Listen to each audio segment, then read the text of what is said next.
తెలుగు పద్య స్వర వైభవానికి స్వాగతం. శ్రీమద్ భాగవతం నుండి ఒక పద్యం.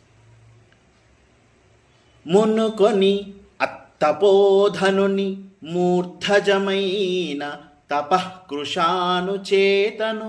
త్రిజగంబులున్ కరగి తప్తములైనను జూచి పంకజాసన మురశాసన త్రిపురశాసనుల్ అచ్చటికే గిరి అప్సరోజన సురసిద్ధ సాధ్యముని సన్నుత భూర్యశోభిరాములై.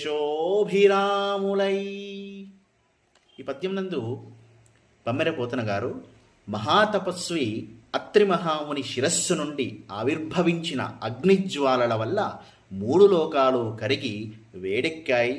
అప్పుడు అప్సరసలు, దేవతలు, సిద్ధులు, సాధ్యులు, మునులు తమ యశోగానం చేస్తూ ఉండగా బ్రహ్మ, విష్ణు, మహేశ్వరుడు అత్రి మహాముని ముందు సాక్షాత్కరించారు అని చెప్పిన సందర్భంలోని పద్యం.